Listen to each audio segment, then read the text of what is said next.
Right, well then, 350 mine workers at the Gold One mine in Springs have staged another sit-in underground. A similar situation played out almost 2 months ago when rival unions, the National Union of Mineworkers and the Association of Mineworkers and Construction Union, saw hundreds of workers stuck underground for 3 days. The National Union of Mineworkers says it cannot confirm whether this is a sit-in or a hostage situation. A spokesperson for Gold One mine, Modder East, Ziyaad Hassam, now joins us for more on this. Mr. Hassam, a warm welcome to you. Thanks very much for joining us here on SABC News. Hi, good evening. All right, let's talk about what's happening there. More than 350 mine workers at the Gold One mine in Springs have staged yet another sit-in underground, a second hostage drama in the short while. What's the reaction really from Gold One mine, about what's going on there?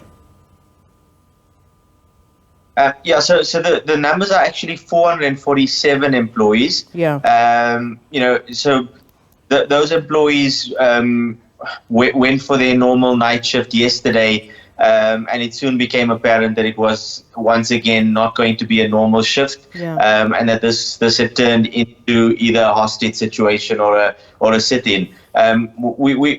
We're certainly frustrated that this seems to be history repeating itself. Mm-hmm. We're also very keen to find long-term solutions to get to the bottom of the reasons behind these incidences. It's certainly in our interest that we have long-term labor peace at the mine. Yeah. What did you do the last time? The last time that there was the sit-in drama, did you think that was the end of it? I mean, how was that? It clearly wasn't resolved, but how did you think it was resolved? I mean, were there conversations with the various unions? Because it does seem as though, there's it's the issue of unions, the rival unions, and turf war of some sort between these unions that's causing these particular tensions. I mean, what did you try to do the last time that this happened? Well, look, I think the last time the cause of the sit-in and the hostage or hostage situation was fairly clear. It was AMCU seeking organizational rights at the mine. Yeah.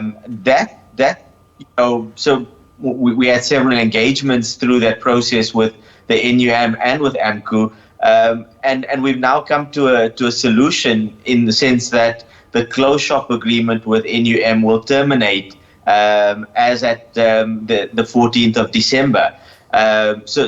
So the cause of that initial situation has been settled.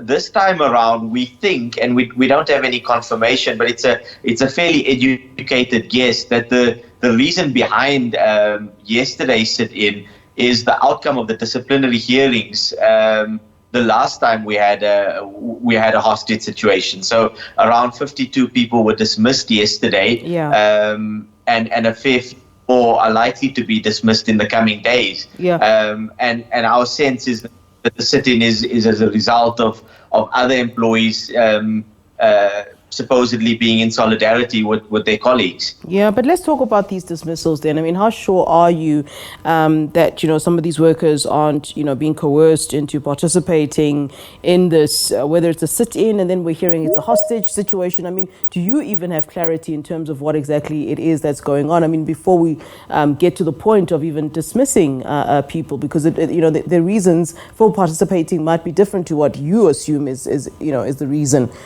for participating. Or do you have complete clarity, when you talk to me about dismissing employees? No, so you're right. I mean, we don't have clarity at this stage. So how can you talk about dismissing employees when you don't have clarity? No. I think when I say we don't have clarity in the sense of is this a hostage situation or a sit-in, because we haven't had a whole lot of information coming from underground. But in terms of the dismissals, those was the result of the previous situation. They've gone through a really thorough disciplinary process, and those employees were dismissed. Yeah. Is this only affecting Gold One mine, or are you hearing of, I would assume you have your ear on the ground in terms of what's happening, at other mines. Are there similar situations there? I mean, what are you hearing, and why would this necessarily be happening, particularly at Gold One mine in Springs? Well, it does seem that it's become something of a trend around other mines. I think there's at least 2 or 3 mines since the sit-in or hostage situation at Gold One. There's been it's at least 2 or 3 other mines. So it does certainly seem to be a worrying trend within the industry. I'm not following those situations that closely, but it does seem to be something of a trend. I can't comment any further than that, though. Yeah. Do you have any plans in terms of going forward? How this entire situation would have to be resolved, and I obviously would assume that you hope that it doesn't continue. But do you have other plans, or do you hope that it sends a message, that some employees have indeed been dismissed? Well, absolutely. Look, I think the priority is to get people up from underground. That's our first preference. We have had discussions today at a high level with both NUM and AMCU. They both distanced themselves from the situation, but both have also offered to do whatever they can to defuse the situation. So there is positive talks going on with both unions. We've also got the police on site, and they are working. They trying to establish communication underground to ensure that people come up as soon as possible. So I think we are trying to tackle this on every front. Short term, we want to get people out from underground, and longer term, we do need to find lasting solutions. All right. Thank you very much for speaking to us. Then there's a spokesperson for Gold One Mine, Moderista Ziyaad Hassam, joining us there. As, of course, I think you put it at the number at 447 employees, mine workers at Gold One Mine in Springs have staged yet another sit-in underground.